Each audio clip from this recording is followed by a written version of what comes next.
You scrolled past a video of a polar bear stranded on a melting ice block last week. You felt bad for maybe 4 seconds. Then you kept scrolling. And somewhere in the back of your mind, a thought passed through that you didn't say out loud. We deserve this. You didn't post it. You didn't tell anyone. But it was there. That quiet little voice that has started sounding less like guilt and more like fact. You're not alone. That voice is getting louder in millions of people right now, and nobody is talking about where it came from. Nobody is talking about what it's actually doing to us. And nobody, not one person with a platform, is brave enough to say that this feeling, as real as it is, might be the thing that destroys us, faster than climate change ever could. I'm going to say it. Here's something that has never happened in 4 billion years of life on this planet. 4 billion years. Not a single species sat around questioning whether it deserved to exist. Trilobites, dinosaurs, every creature that has ever existed, not one of them, not a single species, ever sat around questioning whether it deserved to exist. Until us. Until right now.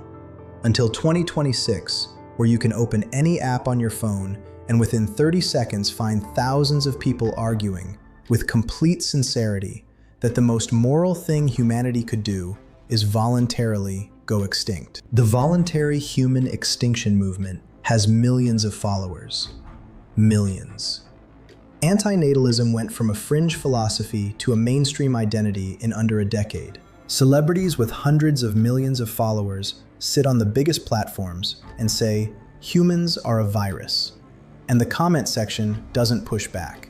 It applauds. A species is giving itself a standing ovation for agreeing to disappear. And I keep asking myself, how did we get here? Not as a metaphor, literally.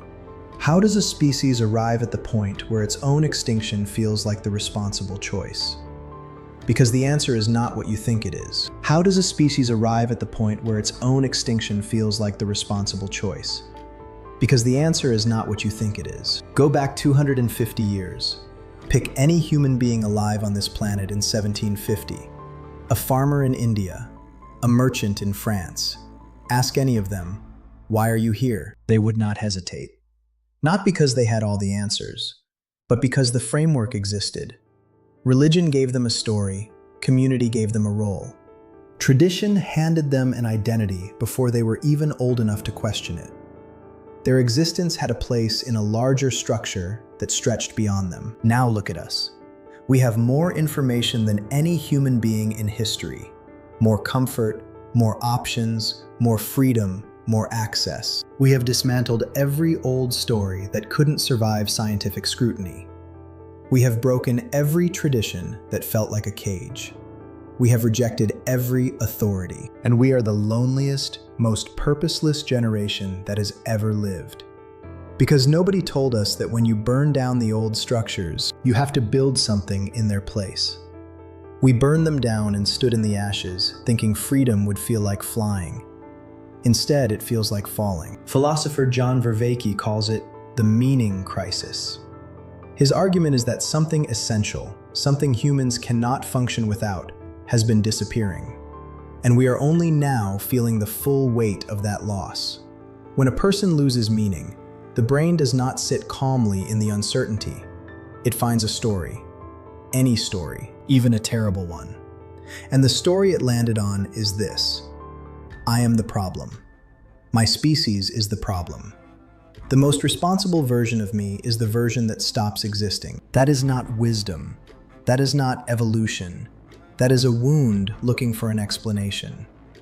But here is where it gets strange. The part I cannot stop thinking about. The people who believe humans are a plague. Who came up with that idea? Humans. The grief you feel when you see a species go extinct. What creature feels that? Humans. The guilt, the rage, the desperate wish that things were different. What is the only thing alive on this planet that experiences any of that? Humans. Only us. We are the only thing that has ever looked at the universe and asked, am I doing this right? We are the only thing that has ever felt the weight of what we've taken. Not sharks. Sharks have been apex predators for 400 million years and have never once felt bad about it. not bacteria, not any creature that has ever existed. Only us. We are the only thing that has ever looked at the universe and asked, "Am I doing this right?" We are the only thing that has ever felt the weight of what we've taken. The only thing that has ever built hospitals for other species, cried over extinct animals, changed our behavior because of something happening to a creature on the other side of the planet. That is not the behavior of a virus. A virus does not weep for its host. We do. And somehow we have twisted the most extraordinary thing about us into the primary evidence for why we shouldn't be here. Think about how insane that is. We have the only moral compass in the known universe, and we are using it to point at ourselves. There is something a therapist will tell you that almost nobody applies to civilizations. Shame does not produce change. Not once, not ever, not in any human being. There is something a therapist will tell you in your very first session that almost nobody applies to civilizations. Shame does not produce change. Not once, not ever, not in any human being who has ever lived. A person who sits in genuine self-hatred does not wake up one day and decide to become extraordinary. They spiral. They go numb. They stop trying because trying feels like a joke when your core belief is that you are broken beyond saving. Now imagine that happening to a civilization of 8 billion people. That is not a metaphor. That is what is actually happening. Because the humans are a virus worldview requires you to give up. If we are irredeemably destructive, then nothing we do matters. No policy, no sacrifice can fix something wrong at the source. So you scroll. You do nothing. The patient is terminal. That is the trap.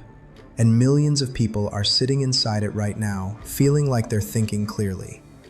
Responsibility is the opposite of shame, and the difference between them is not subtle. Shame says, "I am the problem."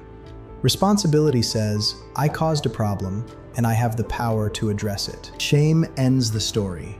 Responsibility starts it. The people who abolished slavery were not under the impression that human beings were too evil to deserve freedom. They believed the opposite so completely that they were willing to die for it. The environmental activists of the 1970s who cleaned up rivers that were catching fire did not conclude that humanity should disappear. They organized. They fought the right targets. They changed laws that are still protecting waterways today. Every real change in human history was built by people who believed, despite all the evidence, that something better was possible. Not by people who had decided the species was a lost cause. So why now? Why is this the first moment in recorded history where a species is collectively questioning its own right to exist? Because we are the first generation handed a completely empty answer to the question of why we're here, and then shown in real time on a 5-inch screen every consequence of every terrible decision. We have all of the guilt and none of the framework to carry it. And the mind will do anything to make that bearable, even convince itself that the solution is to disappear. But I want you to sit with something before you close this video. The fact that you feel this, that you look at a dying coral reef and feel grief, that is not your weakness. That is the proof. No accident of evolution produces a creature that mourns for things it didn't lose personally. No random process generates guilt across species lines. What you feel is not evidence that you are the problem. It is evidence that you are exactly what this planet has been waiting for. The question has never been whether humanity deserves to exist. It's whether we are going to use this capacity to care. It is evidence that you are exactly what this planet has been waiting for. The question has never been whether humanity deserves to exist. The question is whether we are going to take this thing, this impossible, unprecedented, miraculous capacity to actually care, and use it. Or waste it on the most expensive pity party in the history of the universe. A species that hates itself saves nothing. That is just how this works. But a species that understands what it is, that sees its capacity for destruction and its capacity for extraordinary change as two sides of the same thing. That species is not done yet. Not even close. If this cracked something open for you, subscribe. This is what this channel is.